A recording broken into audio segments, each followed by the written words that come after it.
retrouve à présent aux côtés de Lucie Agbo, bien sûr, centrafricaine, et aussi intervenante lors de cette journée aujourd'hui, conférence débat sur la journée de la femme. Bonjour Lucie.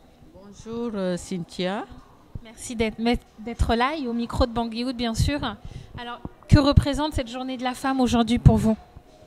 Oh, cette journée, c'est un grand événement pour moi, Cynthia, parce que j'étais dans un déni à un moment où les événements de mon pays m'ont tellement traumatisée et je voulais fermer les yeux et ne rien faire. Et puis, Madame Orsi Soukouma qui m'a appelé pour Donc, dire... on rappelle aux téléspectateurs que Orsi est l'organisatrice aujourd'hui de cette journée de la femme. Et quand elle m'a appelé pour faire une participation par rapport à la femme chrétienne centrafricaine, je me suis dit, Dieu a toujours un plan pour moi. Je ne pouvais pas rester dans mon coin et je suis venue vraiment pour donner ma contribution à cette manifestation et encourager les jeunes qui sont plus motivés que nous parce que nous, les adultes, on a été tellement meurtris que ça nous fait plaisir de voir nos enfants nous encourager, nous tirer en haut et on va essayer de donner notre contribution pour que cette journée de la femme soit une journée que même les femmes en Centrafrique qui croupissent sous les armes, sous les pleurs et sous la torture de ces violences et de ces massacres espèrent qu'il y a des gens qui sont à l'étranger et qui ne les oublient pas. Qui se battent. Ouais. Alors, est-ce que vous pouvez rappeler aux téléspectateurs vos différents rôles, en tout cas au sein de la République centrafricaine? Au fait, moi, je suis une ancienne épouse d'eux. J'avais beaucoup aimé ce mot parce que je m'appelle Madame Agbo, comme vous venez de le dire. Et ce titre d'épouse d'un ancien ministre nous a beaucoup pourchassés. Et c'est ça qui a fait qu'on a été vraiment l'objet de... Je ne trouve pas de mots pour dire ça parce que on a été vraiment... Lynché, ça a été... meurtri, je dis c'était un acharnement.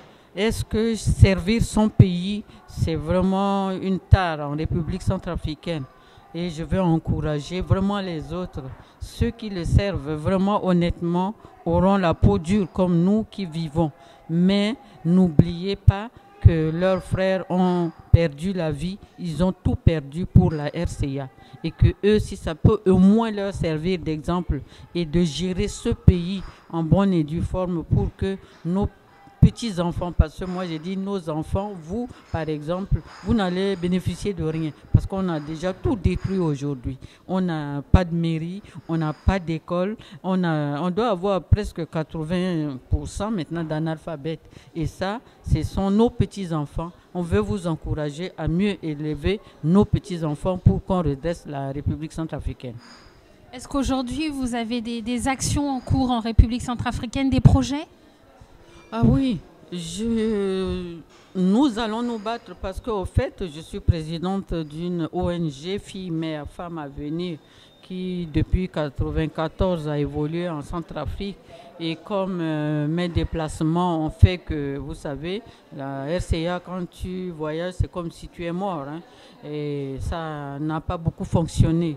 Mais depuis les événements qui sont arrivés au pays, depuis les arrivées de Seleka, on s'est levé encore pour créer une association Femmes Debout Ilondoma pour essayer d'amener les femmes à se réveiller, à prendre leur fusil qui est la langue, hein, pas les armes comme les hommes le font, qui ont la langue et la vérité pour essayer de se battre et de se mettre ensemble afin que nous puissions créer une vision pour la RCA. Et ces femmes-là étaient des femmes chrétiennes. Donc, je me dis, ce n'est pas les croyants de RCA parce qu'on a vu, il y a des croyants religieux, qu'est-ce qu'ils ont fait pour la RCA. Et ces femmes chrétiennes qui se sont réunies avec moi dans l'association Femmes Debout, nous sommes des éclairés, j'ose le dire, et nous avons fait un projet aujourd'hui pour l'aide aux victimes qu'on est en train de soumettre à nos amis et partenaires qui sont ici en Europe et qui vont nous aider pour qu'on essaie de soigner notre peuple parce que le peuple centrafricain doit être soigné mentalement parce que, qu'on le veuille ou non, on a tous un une maladie psychologique de ce qu'on a vécu, des photos qu'on a vues, des exactions que nous avons subies. Aujourd'hui, votre association est située ici à Paris? Nous l'avons installée en Centrafrique aussi, quand on était allé en août. Et ici, en France, c'est à Troyes. Le siège est chez Madame Claudette Merignon. Et nous avons une antenne au Canada. Nous avons une antenne au Cameroun. Et l'antenne de Bangui a été placée aussi. Et je crois que ma vice-présidente ira incessamment pour essayer de voir comment ils peuvent continuer le travail parce que les femmes nous font appel.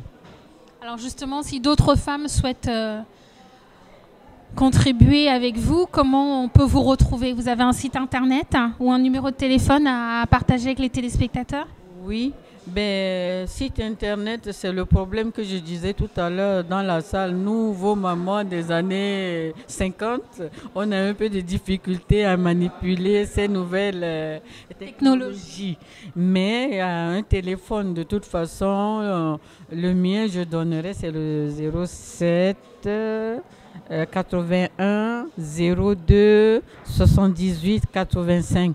Et je crois qu'on restera en contact, comme ça je vous donnerai les coordonnées de la vice-présidente aussi. Comme ça, s'il y a une personne qui est en déplacement, l'autre peut prendre le relais. Voilà. Merci beaucoup Lucie, en tout cas de nous avoir donné un peu votre point de vue. On sent que vous êtes une femme combative et qui avait envie bien sûr d'aller de l'avant et transmettre son savoir. Merci beaucoup.